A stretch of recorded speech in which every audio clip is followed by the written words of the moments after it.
And because it didn't exist officially, that meant essentially that its officers were free to break the law with impunity. And they did. As Wright described in Spycatcher, he said, quotes, "We bugged and burgled our way across London at the state's behest, while pompous bowler-hatted civil servants pretended to look the other way." And that's exactly what they did. Well, my name's Tim Tate. I'm an investigative journalist and a documentary filmmaker and the author of 19 books to date. I've been doing this. I've been a journalist for 47 years, and mainly in television, mainly in investigative television documentaries, but I've been writing books since 1988, and I wrote a book in 2021 about the least understood spy in the history of the Cold War, a very brave but flawed Polish military intelligence officer who helped the West, who helped Britain and the United States in the early years of the Cold War, and then defected and then went mad. And during that research, I came across the fact that he had been one of those who briefed MI5 in the early 60s, late 50s, early 60s, about a big spy ring operating in Britain. And one of the names of the people who debriefed him at that point rang a bell, and that was Peter Wright. And I thought at that point, Peter Wright, Spycatcher, dear Lord. I lived through the Spycatcher Affair. I was a reasonably young journalist during the time, and I thought, whatever happened about Spycatcher? Maybe there's a story to look at there. And boy, was there ever a story to look at there. And so I began work after that book on the Polish spy, on a book about Spycatcher, and I didn't honestly think it would take me the three and a half years it took to research. And the reason it took that long was that even 40 years after the Spycatcher affair ended, by and large, the British government is still trying to conceal much of the evidence relating to it. And they were obstructive at the British government, particularly the Cabinet Office, was obstructive at every possible turn. They lied, they obfuscated, they cheated. They didn't just lie to me. Governments always lie to journalists, we know that. But they lied to the official regulator, the Information Commissioner's Office. It's a very foolish thing to do, to lie to a journalist, because the lies are pretty transparent and it just makes you realize there's something good there. And in the end, it took more than 3 years to dig out almost all that I could from the official files, and then some. And the result is my book. So let's just start from the beginning. Who is Peter Wright? And why was his book Spycatcher considered so explosive that the British government would go to such extraordinary lengths to ban it? Peter Wright was, for 20 years, one of the most senior officers inside MI5, the security service, Britain's domestic intelligence service. He had joined from his previous employment at the Royal Naval Scientific Service, where he was a boffin. He was a really talented, if largely self-taught, scientist. In 1955, MI5 hired him as its first full-time scientific officer. And he set to work improving all MI5's surveillance technology. The Cold War was then deepening, and MI5's equipment, its surveillance technology, was antediluvian. Wright was brought in to bring it up to date. And remember, the Cold War is a war which is the first war really to be fought as an electronic communications war. It was the foothills of electronic communication in espionage. And that's what he did for about 5 years. But the more Wright upgraded the microphones and the recording machines and all that surveillance technology, the more he realized there was a much bigger problem than just the equipment. And that problem was that, as he would later say in secret session in a court hearing, all MI5's operations against Soviet bloc targets whatever they were, whether they were electronic surveillance, whether they were physical operations, all of them had failed. From 1951 to 1958, as he testified, MI5 had no success against Soviet intelligence. And this is at a time when Soviet intelligence was extremely active in London. There was an obvious answer, well, there was an obvious question. Why did all of that fail? And the obvious answer was that these operations were being betrayed from within. There was a Soviet intelligence spy or a mole inside MI5 who was betraying the operations from the inside. And so MI5 said to Wright, its principal scientific officer, we want you to go back through all the old files, all our files dating back to the 1930s, go through everything, find out where the problem lies, where the likely moles might reside, and report on that. And that's what he did. And what that produced was evidence that MI5 had been penetrated at a very high level. As the service itself somewhat grudgingly admitted in internal paperwork which I obtained, there were only two possible candidates for this mole. One was the deputy director of MI5, that's number two in charge of Britain's domestic intelligence service, and the other was the Director General himself, a man called Sir Roger Hollis. And you know, that's explosive, isn't it? One of the two most senior British intelligence officers was suspected officially of being a Soviet spy. That recognition and Wright's work led to a decade of soul-searching and investigations inside MI5. Investigation after investigation after investigation, which turned up Soviet spy after Soviet spy after Soviet spy. Very few, if any of them, were ever dealt with. They were quietly pensioned off or quietly given immunity. But Wright knew that this penetration problem was terribly serious. Again, as he testified in secret session in court, when he retired in 1976, MI5's files listed the names of 35 eminent people in politics, in civil service, in academia, and inside the security service itself as Soviet spies. He tried his best to get government after government to deal with that. They wouldn't.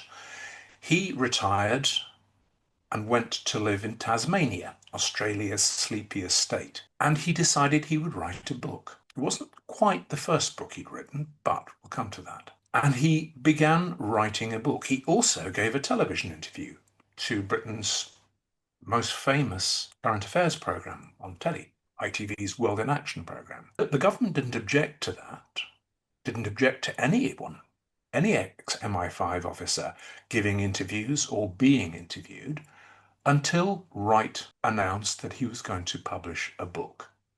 And that book, Spycatcher, sent the British government into a conniption fit. It would spend 3 or 4 years trying to ban the book. It launched court cases in courts all over the world, in Australia, in New Zealand, in Hong Kong, and in London, to ban Wright's memoirs, Spycatcher.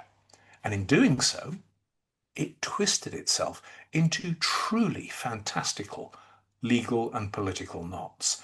And the more I looked into this story, the more I was astonished by what the government had done, because it was so plainly stupid. It was farcical at times, but it was also deeply serious. And just give us an idea of the charges against Hollis. So why was Peter Wright so convinced that Hollis was a Russian agent? Wright was convinced that Hollis was a Russian mole, a Soviet intelligence agent, on the basis of 28 separate pieces of intelligence. And those pieces of intelligence dated back really to the late 40s, early 50s, in case after case of defectors, of British spies who were eventually exposed, And those 28 pieces of evidence, they're called serials in MI5 jargon, they pointed at Hollis as the only possible candidate for the mole. Now, Wright was careful. He said, they aren't conclusive proof. This is not 100% watertight, but they are really strong evidence that Hollis was a mole. And as he later put it, in cases like that, where the evidence is so strong but not quite conclusive, I think, said Wright, the country should be given the benefit of the doubt, not the man under suspicion. And I think if anyone knows anything about the Spycatcher affair, they will probably know the British government's spin on Peter Wright, that he was mad, that he was obsessive, that he was deeply right-wing and not terribly scrupulous. And some of that is true. But in terms of Hollis, what we need to remember is it wasn't just Wright saying this. It wasn't just Peter Wright's obsession. There was an internal MI5 and MI6 joint committee called Fluency, which published internally, issued 3 separate reports saying, yeah, on the balance of probability and more, Roger Hollis was a spy. And give us an idea of the reaction from the powers that be to the investigations and the conclusions that those investigations came to. What I found surprising, the more I delved into this, was the extent to which those investigations were kept from the Prime Minister and the British government. MI5, with some assistance from MI6, handled this internally. And for several years, the Prime Minister, the British government, which notionally controlled MI5, wasn't told. Internally, inside MI5, the ranks split. There were those like Wright and a large number of his fellow officers who said, this is a serious problem. There were others who came from a different tradition within MI5, the sort of generally from the colonial military services where they'd been recruited in the 30s and 40s, who said, oh, no, it's nonsense, no, it's not true. And because all of this was kept secret, because it was kept under the MI5's wraps, there was no sunlight, there was no real oversight into who was right and who was wrong. So one of the things you talk about in the book is the staggering obstruction that Peter Wright and his colleagues in the Fluency Group came across when they were trying to investigate. So, for example, Graham Mitchell, who was the number 2 at MI5, was also suspected, but they weren't allowed to bug his phone. Can you just give us an idea of the kind of scale of obstruction that Peter Wright came across and give us an idea as to why MI5 would put these roadblocks in place when presumably they would want to find the truth? But remember that the investigation, the Fluency Committee investigation, was handled at the most senior level inside MI5. Really, the only people who knew about it were the Director General and the other directors, if you like, the next tier down in MI5's management. Mitchell, as number 2, was the first suspect, and Wright's team wanted to bug his office. They wanted to tail him from London back to his home in the countryside. And at every turn, the Director General, Sir Roger Hollis, who was also under suspicion, blocked them. For a long time, he refused to sanction the bugging of Mitchell's office. He refused to allow MI5's watchers, the surveillance teams, to follow Mitchell home. And Wright and his colleagues were incensed. They said, how can we do this job with one hand tied behind our back? Eventually, they came to the conclusion that on the balance of probabilities, Mitchell was more likely to be innocent than guilty.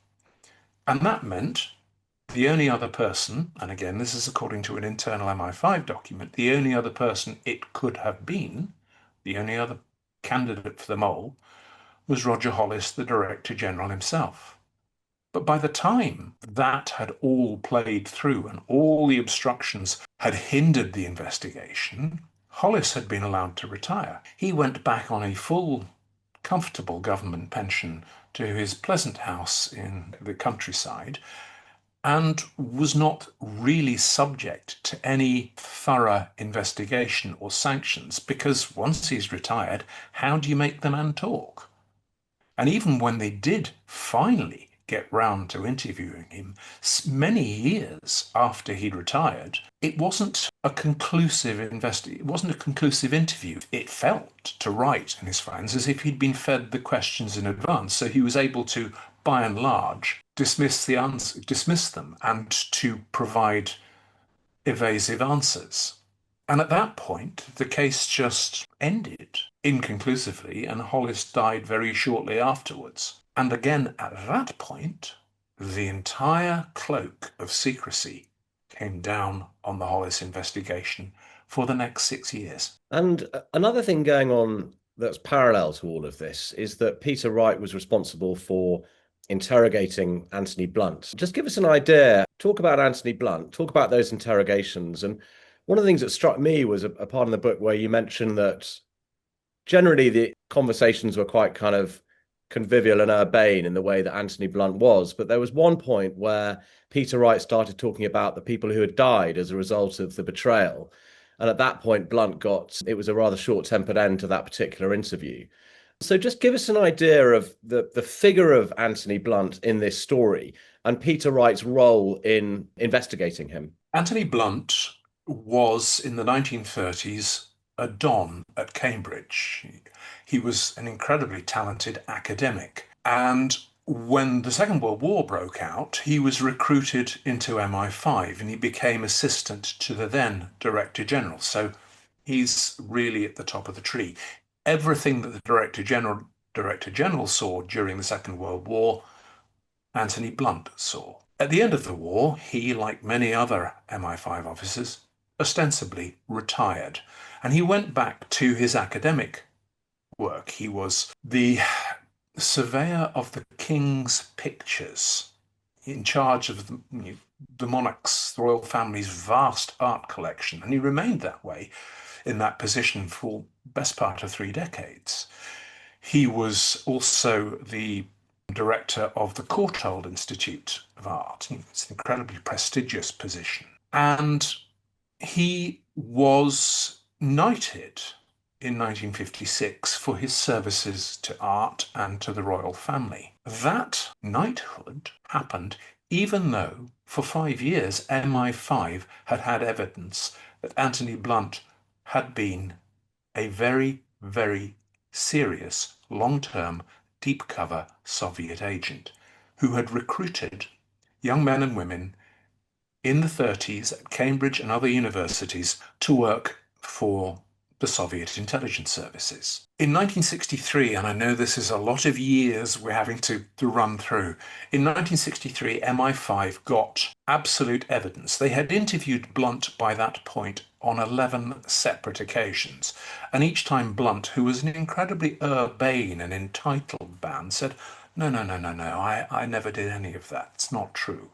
But in 1963, MI5 got absolute cast-iron evidence because one of Blunt's recruits, who was an American called Michael Straight, a very wealthy philanthropist and writer, was being vetted by the FBI for a position in one of the administrations in the United States. And he said, look, I think I ought to tell you that in the 1930s and up till the early 1940s, I worked for Soviet intelligence. I was recruited by this chap, Anthony Blunt. Well, the Americans told MI5. MI5 went over and interviewed Straight, and he said, sure, Anthony Blunt recruited me. He recruited 30 to 40 other young men and women who I know, says Straight, are currently holding down positions in intelligence, in the civil service, in politics, in academia, and I will testify, if you like, in a British court. Now, that should have been enough for Blunt to be arrested on the spot. MI5 didn't do that. They went to see him in his very pleasant accommodation off Portman Square, and they said, we've got this evidence. Michael Straight has unburdened himself. He's ready to testify against you. Isn't it time you came clean? And Blunt said, no, no, no, no, no, no. It's not true. It's not true. Well, have a think about it. So he sat there with a very large glass of gin and said, well, I might talk to you if you give me complete immunity. And MI5 said, absolutely. We'll give you complete immunity. Anything you've done, you will not be prosecuted for. And at that point, Blunt reluctantly agreed to start naming names. Within a year, Peter Wright is assigned to handle those interrogations. And they are, as you said, they're comfortable affairs. Wright and Blunt sat in Blunt's very comfortable apartments. Wright nursing a whiskey, Blunt nursing a large gin, chewing the fat about all these spies that Blunt had recruited and who had then burrowed into the British establishment. And the names he named were explosive. I mean, they were very senior figures in politics, in academia, in the defense industry, and at that point, those men should, and women, should have been arrested. They weren't. MI5 decided, and this was the specific order from the Director General's office. You must not do anything, Peter Wright, which would cause a political scandal or cause anyone else to defect, because there have already been defections. And so these spies, these Soviet moles, were quietly pensioned off or nudged into comfortable sinecure jobs where they didn't have access to any more sensitive information. But no one was ever prosecuted, even when some of them admitted, yep, I did spy for the Soviet Union. And that incensed Wright. And I think rightly it incensed Wright. And you asked the question, why did that happen? Well, I think you have to put that in the context of the time.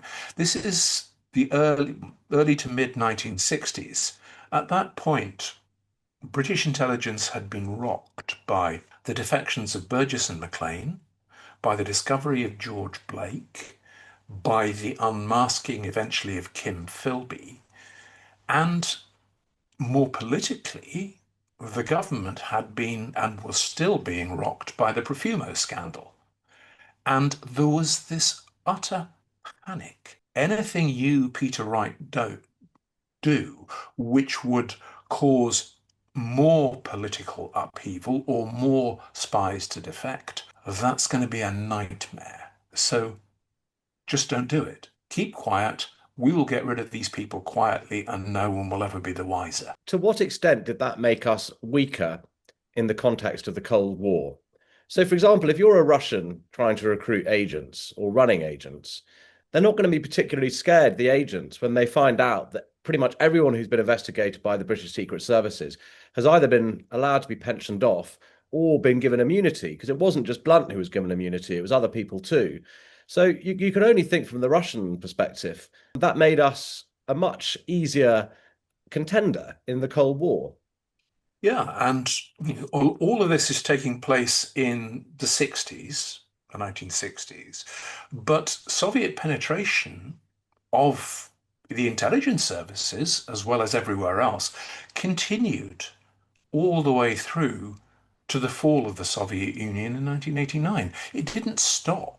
I mean, that was one of Peter Wright's big bugbears. He said, we've discovered this. In his words, again, in a closed session in Australia, in the Australian court hearings about Spycatcher, he said, my investigations, which were blocked, showed that the British establishment is rotten to the core with Soviet agents. And we have to do something about this. But it was politically too dangerous for successive governments to do this. Did that make Britain an easier target? Yeah, it had to have made Britain an easier target. Is there empirical evidence of that? No, because MI5 and the British government continues to sit on that. And just as a bit of a side question, when it comes to traitors like Blunt or the rest of the Cambridge Five, I mean, didn't they know about the atrocities of the Soviet Union? You know, we'd had Khrushchev's letter by the early 60s, for example. Even Animal Farm was a kind of was laying out the purges and the way that the Soviet Union operated. it's always kind of surprised me that what was it that attracted those people to the sort of brutal totalitarianism of the Soviet Union versus the democracy of the West? Again, I think you have to remember the context of the time. The 1930s were this deep, dark valley all across Europe. Fascism is on the rise in Italy, then Nazi Germany, and to a generation, there was only one bulwark, if you like, against fascism, and that was communism. And it was a time in which young men and women felt they had to pick sides. And Blunt preyed on that. He said, come and help me do something, come and help the Soviet Union do something which is going to defeat fascism. And in that time, in that context, communism seemed to be the only other dog in the fight, if you want to put it crudely. If you're going to defeat fascism, you're going to have something big and strong against it. And that was communism. Did these people know what the reality of Soviet communism was? Maybe yes, maybe no. Some did, certainly. But they managed to persuade themselves that they didn't really know. I mean, they had quite selective amnesia. And for me, one of the things which came out again when I obtained Peter Wright's secret testimony from the court case in Australia was the case of a spy which Britain had, was running inside the Kremlin, inside the Politburo during World War II. And because Blunt betrayed him, this spy, who was known as Gibby's spy, was caught by Soviet internal intelligence and shot. Now, Blunt knew this, but whenever he was challenged about this, it was no, no, no, no, no, no, no, no. In that incredibly patrician, entitled way. No, no, no, no. I was just doing my best for world peace. And it's nonsense. But behind it, and I would stress I am not a communist and never have been, I can understand the attraction in the 1930s of communism as the only force capable of fighting fascism, or so it seemed then. What I think is inexplicable is that these men and women, these moles that Blunt recruited, didn't change their attitude that much the more the evidence of the Soviet atrocities mounted up. And if they did recognize Moscow for what it was, and that they had helped Moscow, they kept very, very, very quiet about it. Yeah, and I suppose that mirrors the people on the right, doesn't it? So people like Chips Channon and his whole group of friends were pro-Nazi and pro-Hitler, and their justification for that, as well as the fact they were fairly rabid anti-Semites themselves, but it was the only bulwark against communism. So I guess it's the two things running in. It's almost the yin and the yang of this. One of my previous books is about the very senior British figures who were working to secure German victory during World War II. They literally wanted Hitler's troops to march down Whitehall and to run for Britain to be a client state of Nazi Germany. That was on the right, and on the other hand, on the left, you had Blunt and his acolytes. It was a time of extremes. And, I think we need to recognize that and figure that into our understanding. So one of the things that the book also alludes to is that when some of these investigations are coming to a head, people die. There were two in particular which appeared to be suicides, and probably were suicides. And these were both people who had been recruited by Blunt. One had risen to be a fairly important Labour MP, a man called Bernard Floud. And he had been a key figure in Blunt's wider network of recruits to the Soviet cause. And in the 1960s, as part of the investigations into Blunt's rings, Floud, who was then being considered for a very senior government position, was investigated, and he was brought in for questioning several times. And he was trapped in lies that he told. He tried to lie his way out and got trapped each time. And in the end, he took his own life. He turned on the gas in his little flat and took sleeping tablets and killed himself. And, it's fair to put that into the context that his wife had died several months previously, so he was fundamentally depressed anyway. That was the second suicide. Before that, a woman called Phoebe Poole, who had been one of Blunt's couriers, go-betweens, if you like, between his various circles of moles in the universities. She, having been not nabbed by MI5, but turned by MI5 to tell a little bit of the truth, she threw herself under a tube train, and killed herself. Now, those two suicides, which came within several months of each other, they were exactly what MI5's management was terrified of. If anyone finds out, this is going to look like a witch hunt. Well, it wasn't. It was a mole hunt, and it was rightly a mole hunt. But the suicides put more pressure on Wright from his management. Don't rock the boat. Don't frighten the horses. And it's interesting you mentioned witch hunt there, because one of Anthony Blunt's criticisms of Peter Wright and the Fluency Committee was that it was McCarthyite. Now, we know Peter Wright was kind of rabidly right-wing. Is there anything in that accusation? Obviously, it's slightly self-serving. It's Blunt trying to justify himself, and of course, he was actually, guilty of what he was accused of. But is there any truth to a kind of Reds under the bed McCarthyite edge to any of this? Yes. One of the things I've learned over the decades I've been doing this is that nothing is ever black or white. It's not good guys, bad guys, and never the twain shall meet. Peter Wright was rabidly right-wing. He would have viewed me and my politics as utterly anathema. And he did see Reds under the bed where there weren't Reds under the bed. And sometimes his actions in doing that were at best heavy-handed, and at worst, in the case of his cabal, his plot to blackmail Harold Wilson, the sitting Prime Minister, into resigning, were downright treasonous. So that's one aspect of it.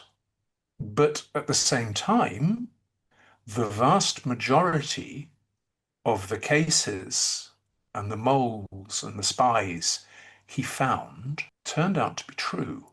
And I'm not taking Peter Wright's word for this. Over the years, and particularly over the last 5 years or so, official files, MI5 files and government files, have popped up in the National Archives, generally with no fanfare. We're not told, oh, look, there's this really interesting file here. You have to go looking for it. And I did.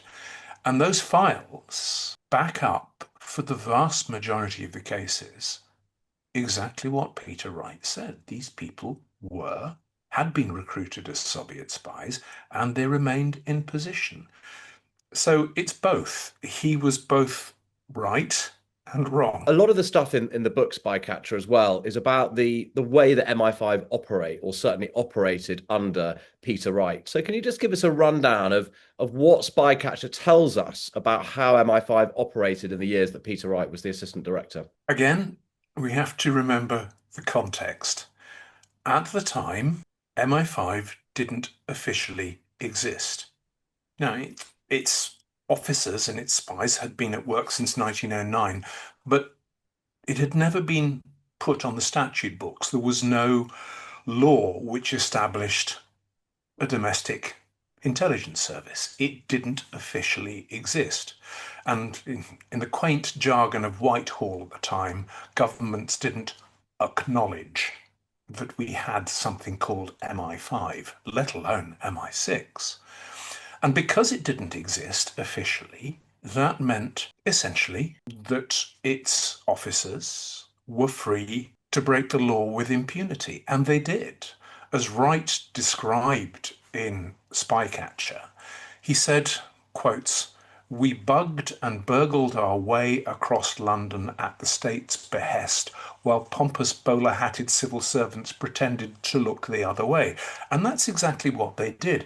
They bugged and broke into foreign embassies, both Soviet bloc embassies and friendly embassies. They bugged and burgled private homes. They amassed a collection of keys, thousands of them, which would allow them to walk in to homes and offices throughout the country. They literally ignored the law. And why? Well, it's because they didn't officially exist. And that routine law breaking was something that Wright had been told from the very start of his employment, when he was hired over a very pleasant lunch of quail's eggs at a gentleman's club in London. They said, look, there's something we need to tell you, that the job will routinely involve breaking the law. And Wright had no problem with that. He was absolutely fine with that. He regarded that as an adventure. He described that branch of MI5, and he was intimately involved with it, as great fun. And they did. They literally broke into homes and offices and embassies all over London and put people under surveillance, put telephone taps on people, and intercepted their mail willy-nilly. It was open season, and no one said no. And what credence do you give to the idea that Hugh Gaitskill was murdered so that Harold Wilson could become Prime Minister? This was one of the great canards, or as I look at it, the great snark that Peter Wright was pursuing. MI5 had been interested, shall we say, in Harold Wilson since the late 1940s. And it had opened its first files on him when he was president of the Board of Trade in Attlee's government. And it did so because Attlee had instructed Wilson, as president of the Board of Trade, to sell jet engines to the Soviet Union. We needed the foreign currency. We needed injections of cash at that point because Britain was broke after the Second World War. And the jet engines were not on the secret list. And Attlee said, and not just Attlee, but his senior colleagues, told Wilson, you go ahead and negotiate the sale of those to the Soviet Union. And they did. And MI5 was vehemently opposed to that. They saw this as a potential security risk, rightly or wrongly. And they began the first of what would become a succession of files on Harold Wilson. Fast forward to the point where the Conservatives are in office. Macmillan's government is in office in the late 1950s and early 1960s. And the leader of the Labour Party, leader of the opposition, was Hugh Gaitskill. Gaitskill was on the right of the party. Wilson was perceived, not terribly accurately, to be on the left of the party. He wasn't, in fact, he was pretty much a centrist. At that point, two things happen. Gaitskill goes for a meeting inside the Kremlin and has a cup of tea. And some months later, he is struck down with lupus, the autoimmune disease, and dies. That in itself was not terribly surprising. Lupus does exist. He did have that. And it can prove fatal, and so it did. And the next in line, the next off the cab rank, if you like, to succeed Gaitskill was Harold Wilson. Well, alarm bells began ringing inside the further right elements, if you like, inside MI5. Here is a man who we already have an interest in. We think he's on the left of the party. We don't like the look of this. And at that point, a man called James Angleton enters the picture. James Jesus Angleton, was one of the most senior men inside the CIA. And Angleton was a deeply, deeply untrustworthy, secretive, and dangerous man. And he turned up in London and said to MI5, I can tell you that Harold Wilson is a Soviet spy and that Gaitskill was murdered to enable Wilson to become not just leader of the Labour Party, but the next Prime Minister because the Conservative government was failing.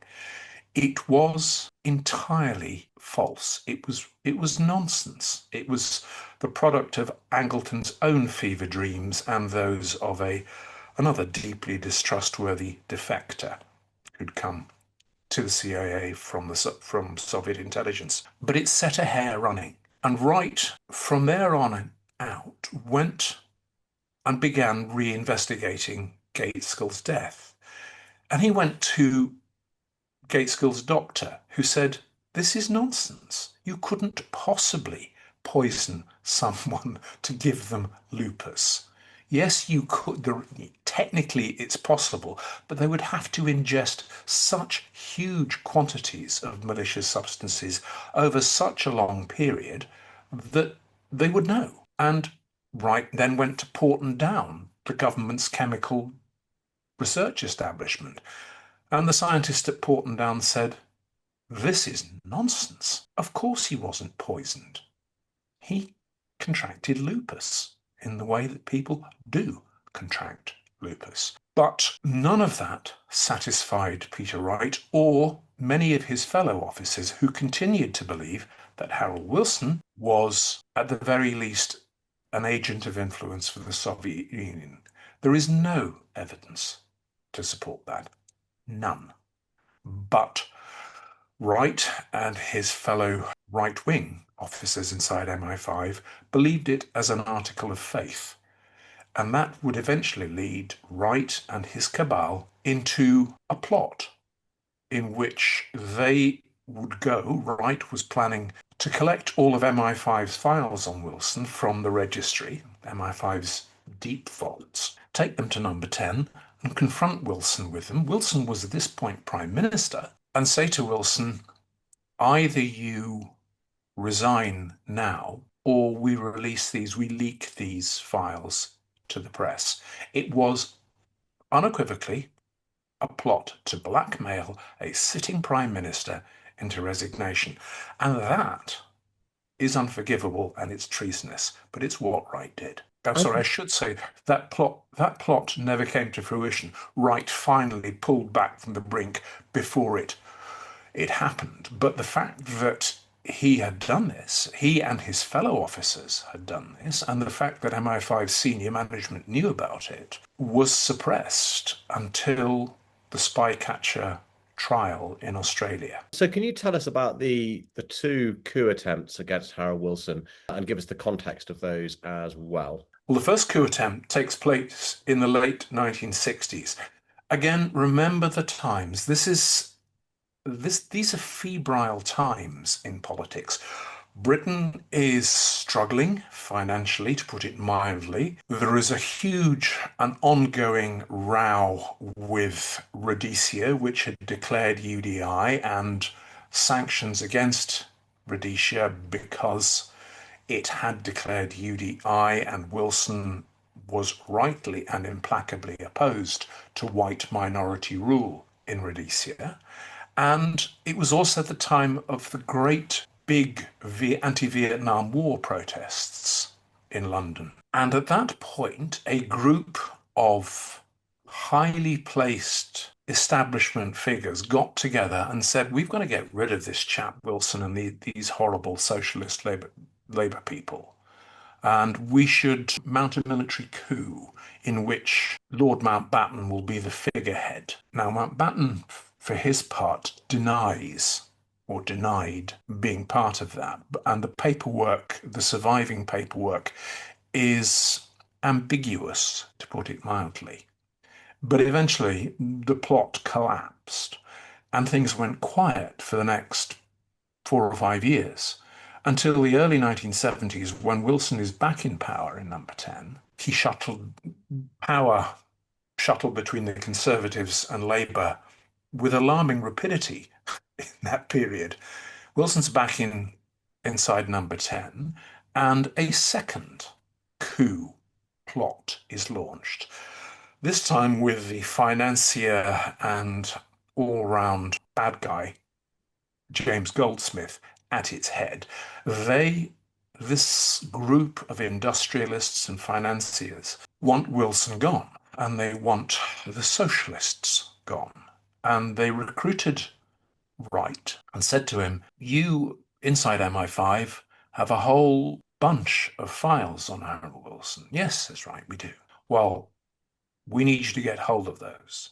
And as the plot progressed, it wasn't just Wright. There were dozens of other officers involved. And the plan was for Wright to get hold of the files, MI files, to go down to its registry, down to its deep vaults, extract all the files that MI5 had maintained on Harold Wilson, and for Wright to go to number 10, present these to Harold Wilson and say, unless you resign, we're going to leak these to the press. Now, the plot didn't in the end happen. Wright's senior management got wind of it and said to him, you really don't want to be doing this. I'm glad they did. But they knew, and so Wright pulled back from the brink, and that didn't happen. But that MI5 knew about 2 coup attempts against the same sitting Prime Minister, Harold Wilson, and did nothing to discipline the officers involved is, I think, deeply shocking. You mentioned the attempt to blackmail Harold Wilson there. How much was blackmail used as a tool by MI5? And also, to what extent was it used as a recruitment tool? So one gets the idea that in the kind of 30s, 40s, and 50s, it was easier for the Russian side to recruit using ideology. But is there an idea, perhaps, that as the decades went on, that blackmail became a more powerful tool of recruitment? It's a hard question to answer, and that's partly because recruiting foreign spies is not really MI5's job. That's MI6's job. And it's also hard to answer because MI5 has maintained and continues to maintain a stranglehold on information. It published an authorized history of itself, which is a fantastic research tool, but has huge lacunae in its pages. So it's hard to know to what extent the security service, used blackmail as a recruitment tool. At the same time, it's certainly true that Soviet bloc intelligence used blackmail repeatedly against British and indeed American intelligence and diplomatic officers. It makes sense for us to have done the same, but it's very hard to know until we can get access to those files, which are firmly under lock and key. So let's fast forward to the election of Margaret Thatcher and give us an idea of the lead up to Spycatcher. What started the process in motion that would end up in that titanic battle between David and Goliath? Peter Wright retired from MI5 in 1976. He was reaching his 60th birthday. That's the cut-off point. That's the point at which you retire. And he'd served for 25 years at a very, very senior level in MI5. And he should have been able to look forward to a comfortable retirement with his wife Lois and their 3 then adult children. He wasn't. And the reason for that was that MI5 did the dirty on him. When he'd been recruited back in 1955, he'd come in from the civil service, from the Royal Naval Scientific Service, where he'd served 14 years and had built up 14 years of pension. MI5, when they recruited him, said, yeah, because we don't exist, you can't transfer your civil service pension, but don't worry.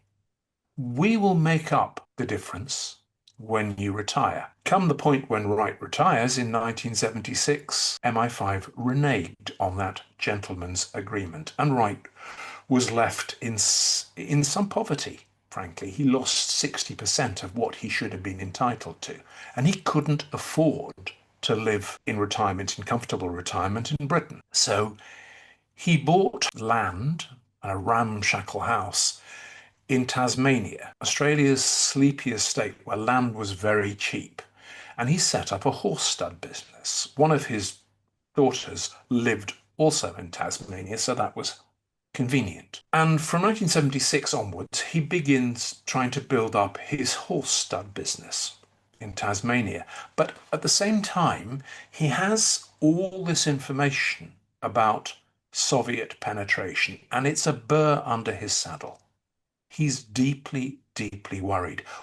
Whatever his faults, and he had many, Peter Wright was an incredibly patriotic man. And he said, I'm worried.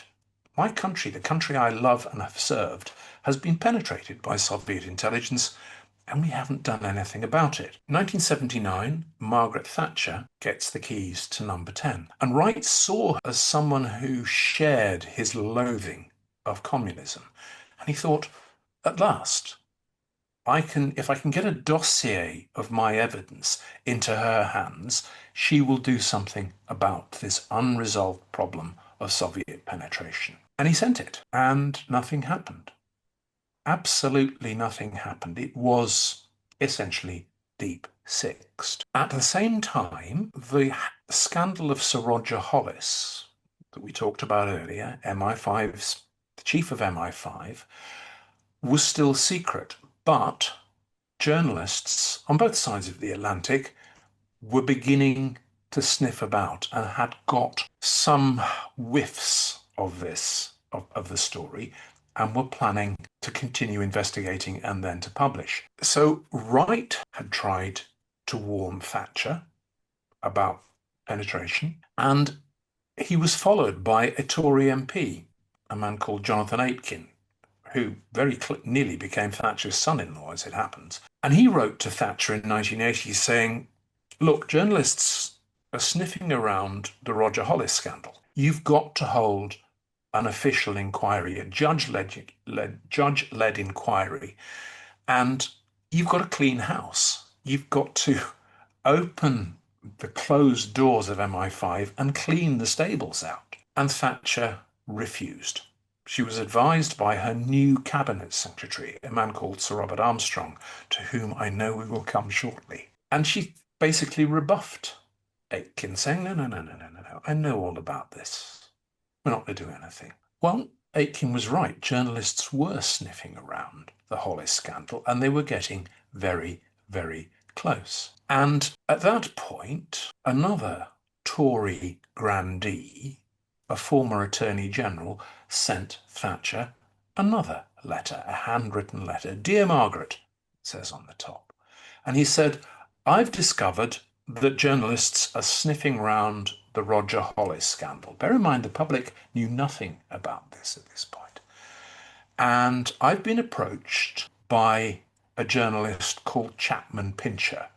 Harry Chapman Pincher was, in his own estimation at least, the doyen of defence and espionage correspondence for the Fleet Street Press. And the Attorney General, former Attorney General, said to Thatcher, I've been approached by Harry Chapman Pincher. He knows that he's got rivals in Fleet Street who are sniffing round the Hollis story. If we brief him privately, he will put a positive spin on it. He will present, and this is the word written neatly in this handwritten script, he will present the story more sympathetically. And that letter landed on the desk of Sir Robert Armstrong, Thatcher's cabinet secretary, and he wrote a little letter to Thatcher saying, normally I would recommend a very long spoon indeed in dealing with Chapman Pincher. This, however, might be the exception to the rule. And with that recommendation and with Thatcher's blessing, the former Attorney General was briefed on Privy Council terms on all the secret details of the Hollis investigation, in the knowledge that he would pass that on to Pincher, so that Pincher could publish something which put a nice positive spin on this. And this is where it gets more and more murky, because within 2 or 3 months of that little plot being launched, and it was a tawdry little plot by Thatcher, her cabinet secretary, and MI5, to pass top secret details to a Fleet Street journalist in the knowledge that he would publish something which gave them a cleanish bill of health.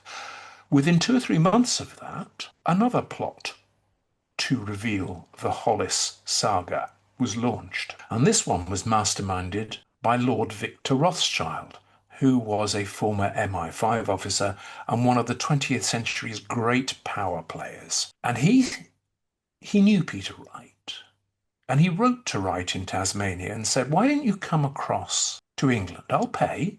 I'll send you the tickets, and we'll figure out a way of getting your dossier on Soviet penetration published." And that's what happened. Rothschild sent Wright the airfare. Wright turned up with his wife in Cambridge, and over a very pleasant dinner in Lord Rothschild's Elizabethan manor house outside Cambridge, they hatched a plot. And there was a third person involved in that plot. And remarkably, it was Chapman Pincher, the same man who had been brought into the plot by Thatcher and Armstrong, was now being brought into a plot with exactly the same aim by Lord Rothschild and Peter Wright. And this plot was quite simple.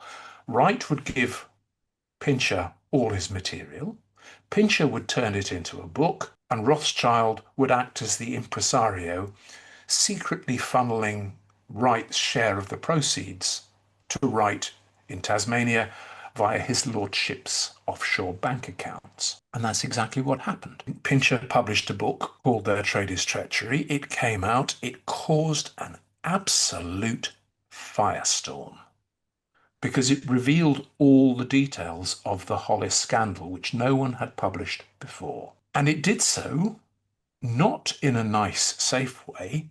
Pincher, who was an absolute and unprincipled rogue, betrayed his trust from Margaret Thatcher and said, "No, Hollis was probably the most dangerous spy we've ever had in our midst." For good measure, Pincher also betrayed Peter Wright, because Wright wanted an open inquiry, and Pincher said, "No, I don't think there's one necessary. I've done all the work. It's all fine." The Hollis scandal, and it was a scandal at that point, ended up with Margaret Thatcher having to make a statement in the House of Commons. And the statement she made was utterly untruthful.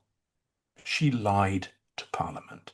She said that there had been all these investigations, and the most recent one, which had been conducted by a former cabinet secretary, had found that Hollis had not been a spy. It had not found any evidence that Hollis had been a spy. That wasn't true, and we'll come to why I know it's not true in a moment. But it incensed Peter Wright. And back in Tasmania, he began working on a plan either to write a book or somehow to get his version of the truth out into the open.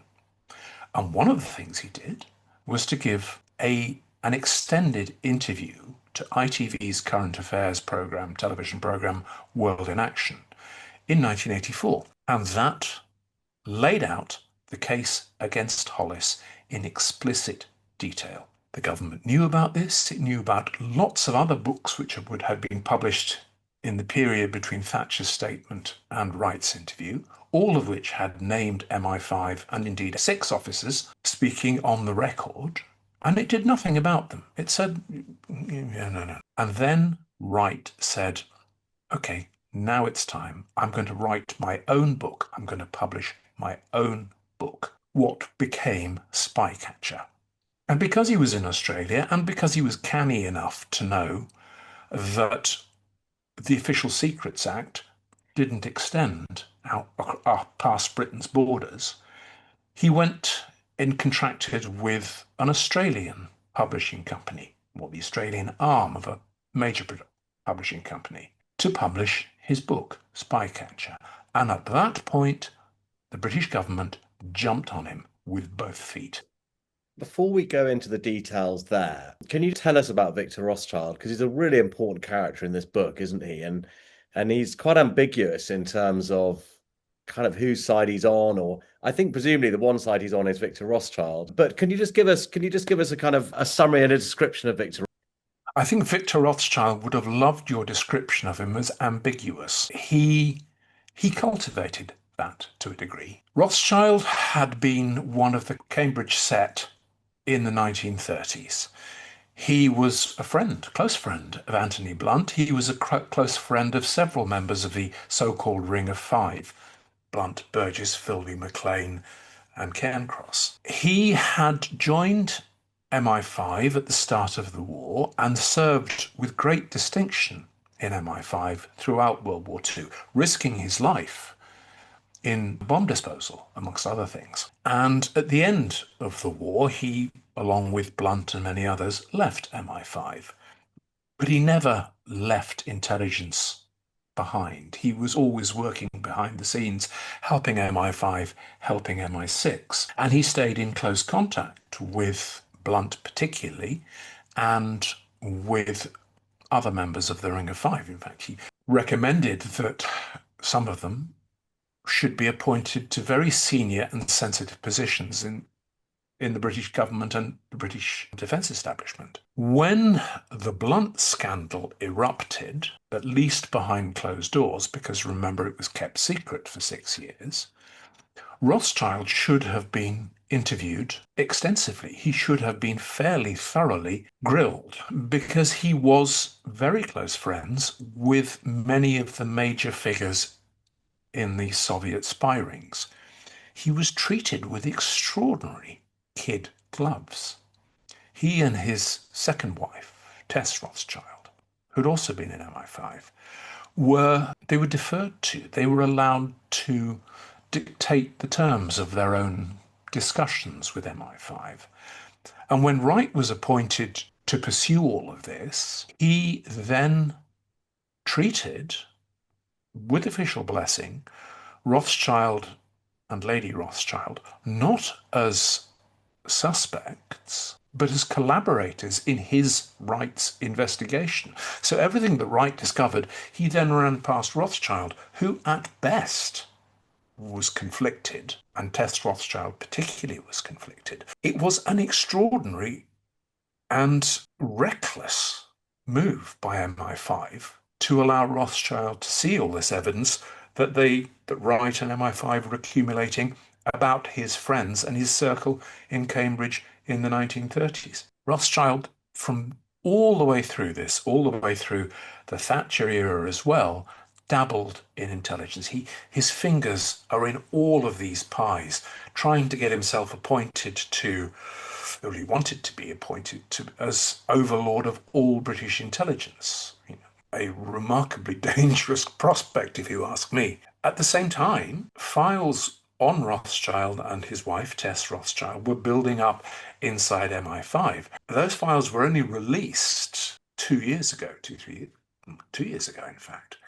And when I got hold of them, I was astonished, because, they say in terms, Rothschild has to be considered as a suspect. And Lady Rothschild, Tess Rothschild, particularly suspect. And yet all of this was kept secret. And so his appearance in the Spycatcher scandal, in which he acted as the impresario for the first book, the one that Pincher wrote with Wright's help, is not a great surprise. This is what Rothschild loved to do. He loved to dabble. He loved to pull the strings. And his behavior is reckless and incomprehensible in many ways, except that, and this is in the words of an MI5 analysis, which was only recently released, basically Lord Rothschild doesn't believe he owes allegiance to anyone but himself. So Peter Wright is planning on publishing a book, and the British government aren't happy about it. So take us through what happens next. So the British government discovers that Wright is planning to write and publish his memoirs, a book of his memoirs. They have no idea what's in it, and bear in mind there had been any number of books and television documentaries and newspaper articles before this, covering pretty much all of that territory. But prompted by Sir Robert Armstrong, Thatcher's cabinet secretary, the most senior civil servant in the land, they decide that they're going to stop him, and they're going to launch proceedings. They're going to apply for an injunction to ban the publication of this book. And they have to do that in Australia, because that's where the publishers and Peter Wright are. Fundamental problems were that they couldn't use the Official Secrets Act, even though Wright had signed this, because the Official Secrets Act doesn't stretch beyond Britain's borders, and he was utterly immune to that in Australia. Secondly, Australian case law said that if the material had previously been published, you can't sue to stop it, you can't injunct it. And thirdly, if it discloses iniquity, crimes, in other words, then you can't stop it on those grounds either. And the British government knew all of this. They knew it ahead of time. And in fairness to the Attorney General's Department, which wasn't the most assiduous or reliable of legal advice departments in the world, in fairness to the Attorney General's Department, it said, we've got some worries about this. Armstrong and Thatcher were determined to push on, and they demanded that the litigation went ahead. And from the very outset, it was a combination of utter farce. I mean, the proceedings were like something out of a Gilbert and Sullivan comic opera. At the same time, it was a deeply, deeply sinister assault on the public's right to know. The proceedings are launched, there's a temporary injunction granted, as is the way of injunctions, with a full trial to follow. And this is in 1986. At that point, Peter Wright, in his ramshackle farmhouse in Tasmania, is pretty much broke. He doesn't have very much money at all.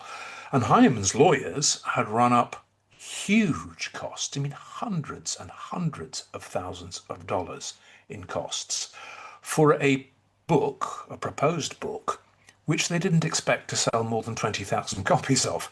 So they were deeply worried.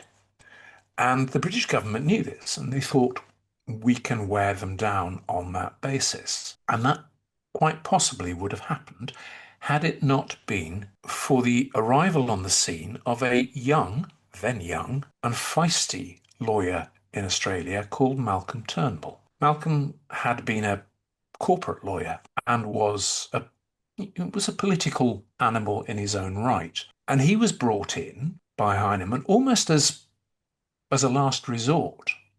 He ran his own very small firm in Sydney, and he said, yeah, I'll take this on. I'll do this. And I won't charge you that much money. I'll keep costs down. And he did. And he proved to be the David who slew the British government's Goliath. I like Malcolm very much indeed. I got to know him quite well. And he's an incredibly bright and able lawyer. He's also a very adroit politician. He went on to become Prime Minister of Australia many years later. And he skewered the British government, at every turn. Let's go to the beginning of the trial. And there's an interesting kind of paradox between, you've got Peter Wright turning up in his bushman's hat, which was a kind of tactic by the legal team to make him look like a sort of humble country farmer. And then on the other side of it, you've got Sir Robert Armstrong attacking a photographer before he gets on the plane at Heathrow. So just set the scene for us at the beginning of this trial. Armstrong was, certainly in his own mind, the quintessential Mandarin. He'd risen through the ranks. He had cultivated relationships with the intelligence services because he knew that was an important way of rising through the ranks of the civil service to get right to the top. And he had been appointed Thatcher's cabinet secretary, the most senior civil servant in the country. And he was accustomed to deference. He was accustomed to deference from MPs, from the courts in Britain, who treated his utterances as if they were tablets of stone descending from the mountains. And he assumed that all he had to do to stop this troublesome old spy, Peter Wright, from being troublesome, was file an affidavit in the Australian court proceedings, and the Australian courts would roll over and tickle his tummy and grant the injunction. Australian courts aren't like that. It's a very, very much more robust legal system. And Armstrong was appalled to discover that he would actually have to go and give evidence himself on behalf of the British government. He was the chosen spokesperson in court for the government. He was appalled by this. He said, I don't want to go. And they said, well, you're going to have to. Sorry about that. So he reluctantly sets off for the court hearings in Sydney. And at this point, the press is all over this story. So he arrives at Heathrow to board his flight to Sydney, and he's approached by a press photographer who said, "Can I take your picture, please, Sir Robert?" And at that point, Armstrong loses it. And he swings his briefcase round and smashes the man's camera and knocks him to the floor. And then said, "Oh, God, I'm terribly sorry, but I don't know why you wanted to take my picture." And that set the tone for everything that followed. By the time he arrived in court, again, still kind of assuming that he would be treated with deference, the way that British judges and courts treated him, he was in for the most rude of awakenings. The courtroom was packed with journalists. I mean, it's hard to overstate this. There were journalists and television networks from all over the world attending this trial. And Wright's lawyer, Malcolm Turnbull, was a smart cookie. He made sure that Armstrong would have to face the press. He physically turned the various lecterns round so that Armstrong would be confronted by this phalanx of frankly hostile press corps whenever he gave his evidence. And when he stepped into the witness box, Armstrong was so far out of his depth that it was painful. He tried to oil his way through this with clever circumlocution, or, "Well, I couldn't possibly say," or "You might think that," or "I don't recall." But each time Turnbull absolutely skewered him. And the judge, who was frankly a conservative, was very, very plainly got frustrated with Armstrong and his attempts at dissembling. And at that point, it went, as we would now call it, viral. Because very early on in his evidence, being cross-examined by Malcolm Turnbull, Peter Wright's lawyer, Turnbull asked him about the saga of Chapman Pincher's book, Their Trade is Treachery, the one that Wright had helped write, albeit secretly. Armstrong had obtained covertly an advanced copy of the book, but then had written to the publishers formally saying, "I wonder if you could send me a copy so that I can brief the Prime Minister, because I can't brief her until I've seen the book." He already had the damn book. "I promise you that we will not make any attempt to suppress or ban the book, but if you could send me a copy." Turnbull pounced on this, and he said, "You already had a copy of the book. That letter you sent to the publishers asking for a formal copy, that was a lie, wasn't it?" No, Mrs. Armstrong, it wasn't a lie. It was misleading. And this is the famous exchange that anyone who remembers anything about this saga will recall. Armstrong said, "Well, what's the difference between a lie and misleading impression?" Sorry, Turnbull said, "What's the difference between a lie and giving a misleading impression?" And Armstrong leant back and said, "Well, as some people say, a lie is a straight untruth, whereas a misleading impression is perhaps being economical with the truth." And that quote, I mean, it caused gasps in the court, and it went round the world. Here was the cabinet secretary admitting he had been economical with the truth in court, under oath, in attempts to suppress a book. It caused huge shockwaves globally. But as I was later to discover, that wasn't the whole story. Armstrong wasn't just being economical with the truth in his evidence. He actually lied. He committed the criminal offence of perjury on the witness stand. He was asked by Turnbull, did the British government, help Chapman Pincher write his book? And Armstrong said, "Well, that's a very ingenious conspiracy theory, but it's totally untrue." Turnbull said, "Totally untrue?" Armstrong, "Totally untrue." That was a lie. Armstrong had suggested to Thatcher in his little note saying, "Long spoon dealing with Chapman Pincher, but this is a good exception." He'd suggested that they work with Pincher to get that book released. What he did was to tell lies on the stand. That's perjury. He should have gone to prison. for that, and you normally get an 18-month to 2 year sentence for perjury. He didn't, because the evidence for which showed that he had committed perjury was deliberately withheld from Wright's legal team, despite much wrangling, and was suppressed until New Year's Eve 2023, which is when I got hold of it. And the central plank of Turnbull's defence, of Wright's defence, was the fact that all of this stuff was already in the public sphere, basically, both through Pincher's book, but also through all sorts of other avenues, whether it be television interviews or other books. So it seemed fairly clear from probably halfway through the trial that the government were going to lose.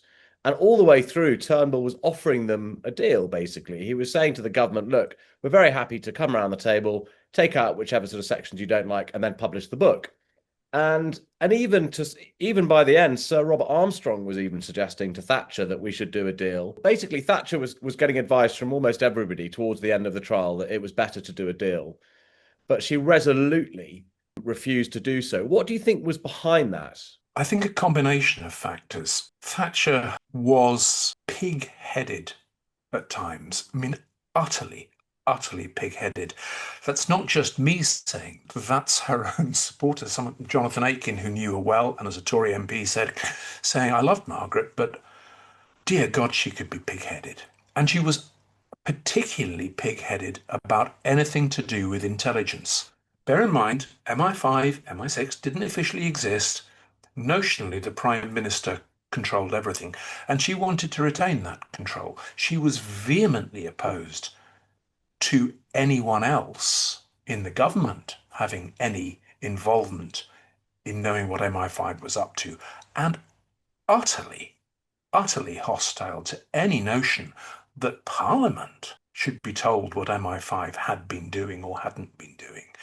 And she was obsessive, in the same way that Wright was obsessive, about maintaining that iron grip power, if you like, on intelligence matters. And that was, that's a real character trait for Margaret Thatcher. At the same time, she knew that when you pull a piece of wool from a jersey, the whole jersey starts unraveling.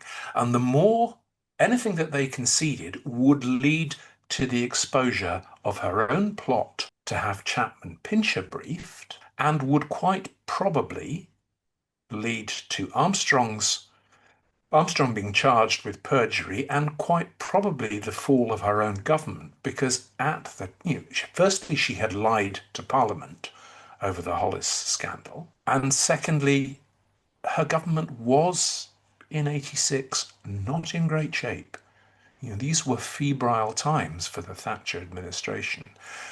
And to have your cabinet secretary done for perjury and you to face allegations that you'd misled Parliament as a prime minister, I think would probably have brought that government down. So I think there's all of that going into her absolute determination to fight this to the bitter end, even though they knew they were going to lose. And I should say, it wasn't a sort of valiant, oh, we know we're going to lose, but, at least we're doing the right thing. What Number 10 and Downing Street and their satraps in Parliament did was to launch smear campaigns and to covertly brief friendly journalists and the rest in a way which implied or suggested that Wright and Turnbull and the rest of his very small legal team were dishonest, were in it for the money.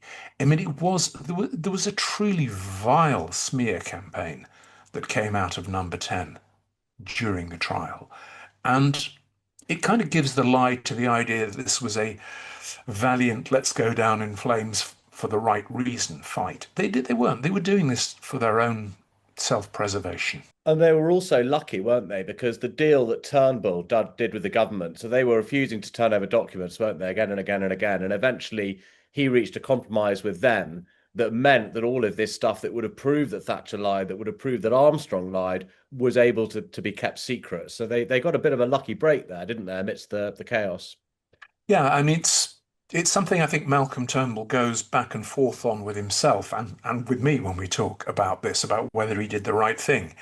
For background, from the start of the case, any litigation, both sides are entitled to discovery. They're entitled to see each other's documents. And Turnbull applied for discovery for any number of relevant documents. And the British government, for months, prevaricated, promised to hand them over, then withdrew the promise, then said, well, maybe we might, oh no, we'll appeal that, and then we'll go to the High Court, and then we'll do this.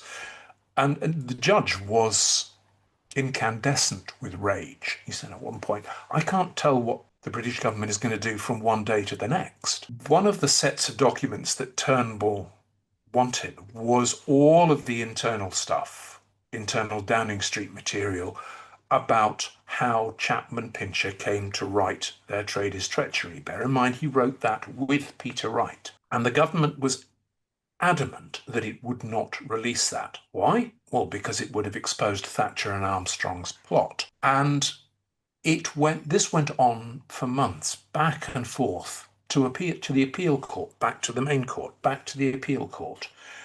In the end, Peter Wright was then very ill, and frankly, the money was running out. Turnbull had to take a decision. He said, all right, if we compromise, if I say, don't give us that material, but you admit that what is in Spycatcher is true, then we'll progress on that basis. And the British government said, okay, we'll do that. From Turnbull's point of view, it's a shame because he would have had the government on even more on toast. And from history's point of view, Thatcher and Armstrong wouldn't have got away with it for as long as they did. But that compromise led to even more farcical scenes. So that because of it, the British government said in court, we accept that every word that Peter Wright has written in Spycatcher is true for the purposes of this trial only. Simultaneously, it was telling Parliament in Westminster, no, it's a bunch of lies. So it was kind of a Schrodinger's book. It was both true and false at the same time. And from then on, Armstrong and the British government, they just twisted themselves into legal and political knots. It was utterly absurd. Do you want to get to my favourite bit of absurdity? The case drags on in the main Australian court, and Wright wins. Wright and Heinemann win. No, British government, you can't have an injunction. British government promptly appeals. That appeal's going to drag on and on and on. Heinemann and Wright win in the appeal court. And at that point, although the British government said we will appeal to the Supreme Court of Australia, the top court, the cat was out of the bag, and Heinemann in Australia began printing copies. Bear in mind, it didn't think it was going to sell that many copies of this. But it also sold the rights to Spycatcher to an American publisher, to Viking Penguin. America is completely beyond the reach of British courts and British jurisdiction. Once that deal was done, once the book was going to be published in the United States, even though it was still not published in Australia or anywhere else, and British journalists were under draconian injunctions preventing them reporting anything that Wright had alleged. In fact, they were threatened with prison if they did so. The book came out in the United States. And I can remember being in the United States when it came out. I was filming there at the time. And there were displays everywhere. The book the British government wants to ban. And people like me bought copies and we brought them back to Britain. Still banned in Britain at that point, but there was no attempt to stop us. In fact, the book was sold on the streets outside Parliament while Parliament was being refused permission by the Speaker of the House of Commons to debate the Spycatcher affair. It was mad. And Ted Heath, the former Prime Minister, Thatcher's predecessor, as he later said in the House of Commons, was sent a copy of the American edition. But he asked for advice. He said, am I legally safe to read this? And he was advised, no. You are not legally safe to read this copy that you have been sent. But if your housekeeper should stand by the fire and read it to you, then you would be legally safe. I mean, you couldn't have a more absurd example of how Britain was becoming a laughing stock because of this. Internationally, the press coverage, the television coverage was savage. And yet British journalists were forbidden from reporting any of this. One of the themes as well throughout the book, both Spycatcher and your book, is the difference in the way people were treated regarding their class, basically. So it seems to me that the higher your class was, the more you could get away with. And there's an interesting quote from Malcolm Turnbull in your book, and he talks about Peter Wright here, and he says Peter's motivation was very genuine. He'd written a series of briefs about Hollis over the years, absolutely believed Hollis was a spy. This doesn't, of course, mean he was necessarily right. There was a wilderness of mirrors in that era. But the way they treated him was just infamous, absolutely terrible. They took the view that he was one of the lower orders and didn't need to be treated respectfully. That was the attitude, totally. He wasn't a chap. He was a player, not a gentleman. What's your kind of take on the role of class in when it comes to the MI5 and politics and all of that? It was absolutely crucial. There were almost two levels within MI5. There were the officer class, if you want to put it that way, who had come in through semi-traditional routes, through military intelligence, through the colonial police services, who viewed themselves as this patrician officer class. And there were men like Peter Wright, who had no academic qualifications. He was a very gifted boffin and actually a very intelligent man. But he and those like him were viewed as NCOs. They were viewed as other ranks. And that class distinction was a fracture that ran through MI5, certainly through the 1950s and all the way through to the late 1980s and on into the 1990s. And it caused no end of trouble. But Wright was very definitely viewed as, what's the old phrase? Below the salt. He and those like him who did not belong to that officer class were viewed as lesser. And it was foolish, to put it mildly. And to what extent is the 11th commandment, do not get caught, still a central plank of MI5 operations, do you think? It's very hard to know what the central plank of MI5's operations is. Do not get caught was the 11th commandment that was hammered into Wright. He was told, you're going to be breaking the law, you're going to be doing all of this stuff, and if you get caught, you're on your own. We will disavow you. So here's the 11th commandment. Don't get caught. Has that changed? It's very hard to know. Why is it very hard to know? Well, because although we have a Freedom of Information Act now and have had since the year 2000, MI5, amongst others, is specifically excluded from it. I use the Freedom of Information Act routinely. I obtain files, I obtain documents, government documents, eventually, after some argument, but I can't FOIA, as it's called, MI5 because it's immune. It is specifically insulated from the Act. And so although I can FOIA the FBI or the CIA, and I do, and I get their material eventually, I can't do that with British intelligence MI5 or MI6 because there is no mechanism to do that. In fairness to MI5, it does, and I think to its credit, voluntarily now release some files once they've reached their 50th birthday.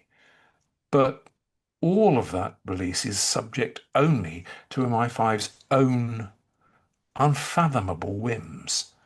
And I can't tell you whether don't get caught is still a commandment. My guess is in any form of intelligence gathering, it's always going to be a pretty important commandment. Can I get the documents which tell me that? No, I can't because they are withheld. And I'm conscious we're getting to the end now, so I don't want to take up too much more of your time. But there's another interesting kind of hinter towards the end of the book about Thatcher's own kind of Watergate, or even a whole fountain of Watergates, really, because when Victor Rothschild is starting to be implicated and people are starting to ask questions, he starts to get very worried. And he basically threatens Thatcher and says, I don't want to have to, of course I don't, but people might find out that Kinnock was bugged by your secret services. Can you give us an idea of the kind of dirty tricks that MI5 were up to at the behest of their political masters? Again, it's very difficult to put flesh on the bones of those hints of allegations because all the papers remain secret. But certainly, Rothschild made that threat to Thatcher. How do I know? Because it's in Rothschild's own MI5 files, which are the files ending in the year 1972, which were released 3 years ago.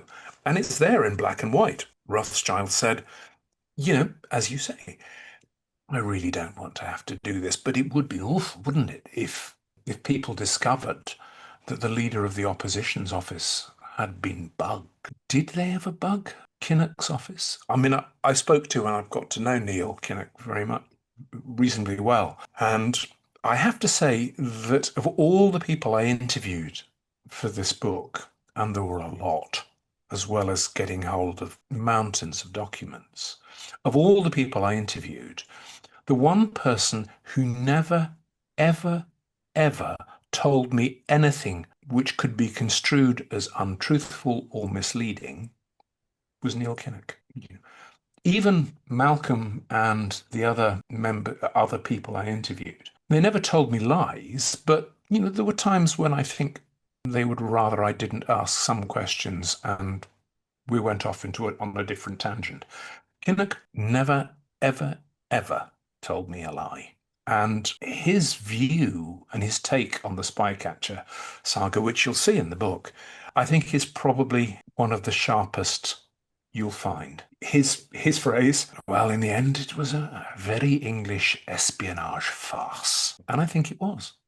But at the same time, it was a very serious suppression of the public's right to know what its intelligence services had been doing. So if we just end on one question for you, which is, what's the legacy of the Spycatcher affair? So things like the Official Secrets Act and the Intelligence Services Act, which you mentioned, which came after.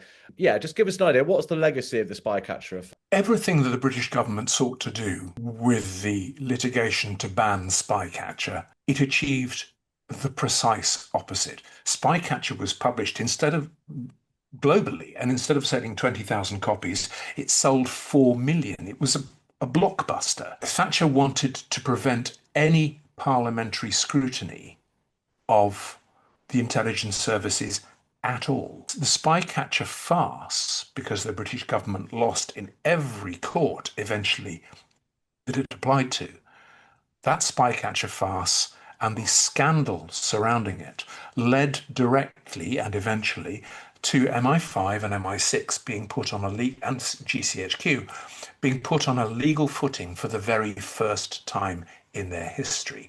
And beyond that, it led to parliamentary oversight, not perfect, but at least some, of what Britain's intelligence services get up to. So that's one key legacy. Spycatcher, as the subtitle of the book says, my book says, brought MI5 in from the cold. And it did. There's no argument to my mind about that. But I think there is an ongoing and very much less cheerful legacy. Although I managed eventually to get hold of most of the British government's files, and they fought me tooth and nail to stop this, there are still 32 volumes of files created by the Cabinet Office, Sir Robert Armstrong's office, which remain under lock and key. And they remain under lock and key 40-something years after the Spycatcher scandal. And although I have been promised this, and then the promises have been withdrawn, and then they've been promised again, and then those promises have been withdrawn, they are still secret. Now, I have to ask, I don't know the answer to this question, what could be so sensitive in those files that 40 plus years after their creation, and after I've laid out the secret history of the Spycatcher affair across 400 pages in my book, what could be so sensitive, so damaging in those files that they have to be kept secret? I'd love to know the answer to that.